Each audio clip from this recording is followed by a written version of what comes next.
going to tackle about our assigned topic, which is Acid-base reaction. So, what is acid-base reaction? An acid-base reaction happens when an acid and base react to form salt and water. So, ang acid-base reaction kay mahitabo siya kung ang acid o ang base kay mo-react nga mag-form siya og salt and water. So, ang acid kay mo ni siya mo-release og hydrogen ions, while ang base kay mo siya mo-release og hydroxide ions, og mo na siya mo-dawat sa acid o gi-produce sa acid, which is hydrogen. And ang reaction kay neutralization, ang product nila kay salt plus water. So example diri, mo ni ang ato ang acid HCl, nya ang base nato diri kay NaOH. Nya ang mo ni ang kanang na produce ay na products mo ni ang products nila ang NaCl o plus H2O, salt and water. So, good day everyone. Today we are going to recognize and classify chemical reaction.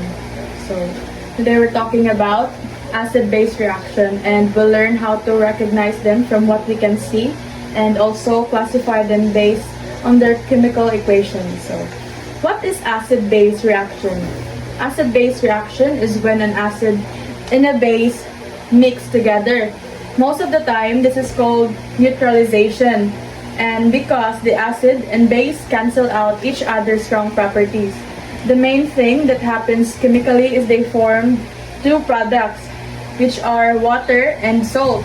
And now, we are going to recognize them from their observable pattern. So first, nimo ma-recognize is ilang change in colors. And if we use an indicator like litmus paper, an acid will turn blue or litmus red. And the base will turn red or litmus blue. After the reaction, the litmus turns purple because it's neutral. So mo na ang kanang clear nga sign nga nag-work ang imo kuan. And then second is the heat release. When you mix an acid in a base, you'll feel the container get warm. No, that's because energy is released, and we'll call this the exothermic reaction. And the third, the last one, is the formation of the salt. Even if you can't see the salt, bisan pag di mo makita ang salt, it might dissolve in water. It's always there as one of the products. Now, how do we classify acid-base reactions? So, they're a type of double displacement reaction. That means the atoms or ions in the reactant swap places. So to sum up all of these, we recognize acid-base reaction by color change, heat release, and the formation of water and salt. And we also classify them as a double displacement neutralization reactions because of how their ions swap places in the chemical equation. Thank you. So, first, neutralization reaction. Yung pattern is acid plus base, salt plus water. So, kaning example niya, mao ni siya ang chemical reaction called neutralization reaction. So, kani siya, HCl, mao ni siya ang hydrochloric acid. Mao ni siya ang acid that gives H plus ions. And then, ang kaning NaOH, mao siya ang sodium hydroxide. Mao ni siya ang base nga mohatag og OH negative ions. O mao ni sila. Yeah. The H plus ions from hydrochloric acid reacts with the OH negative ion from sodium hydroxide para maka-form sila og water, H2O. And then the remaining ions, Na plus from sodium hydroxide and hydrochloric acid, mag-combine sila para maka-form po sila og salt. So, number 2 is acid metal reaction. So, mo ni ang iyang pattern, acid plus metal, salt plus hydrogen gas. And then, yung example is mo ni siya. Yeah, certain metals react with acids para makaproduce sila og hydrogen gas and salt. So, mara siya. Acid plus metal carbonate reaction pattern. acid plus metal, carbonate, salt plus water plus carbon dioxide.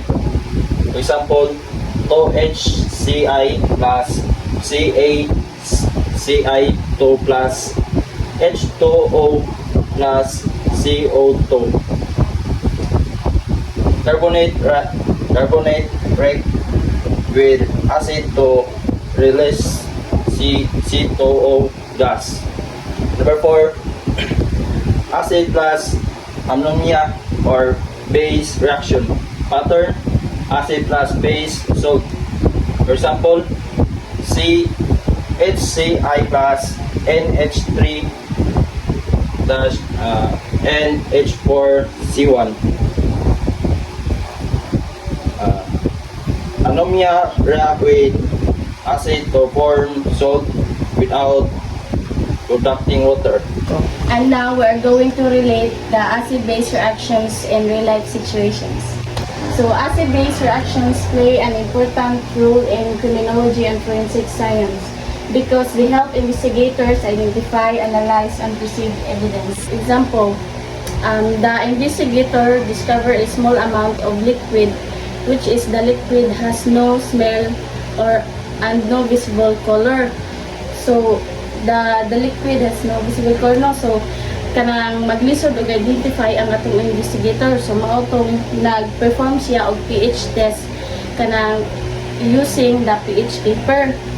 Pagbutang pa lang sa paper, ang pagbutang sa papel sa katong liquid kay it turns blue, indicating that the substance is kanang basic. To confirm the result, ang katong investigator kay nag-add siya og small amount of kanang weak acid in controlled laboratory test. The acid-base reaction causes neutralization, forming salt and water.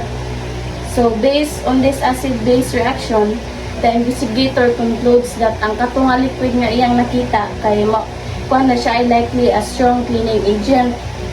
Kanang which means ang katong ato sa crime scene kay naay usa ka tawo nga naay balak mo maglimpyo or i-remove ang katong mga evidences ato sa crime scene.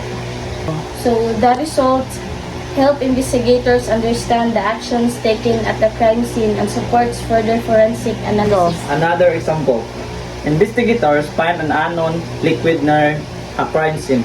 To identify it, a forensic analysis test it pH using pH paper. The paper turns red, showing the liquid is acidic. The results suggest the substances could be acidic chemical, such as rust remover or battery-related fluid. The pH test helps investigators classify the substances and decide the next steps in the investigation. Now I'm going to present information clearly and accurately using correct chemical symbols and terminology. An acid-base reaction is a chemical reaction in which an acid donates a proton to a base. This reaction usually results in the formation of water and salt. For example, when hydrochloric acid reacts with sodium hydroxide, it produces sodium chloride and water, as shown in the equation. So this is the equation HCI and other. Thank you.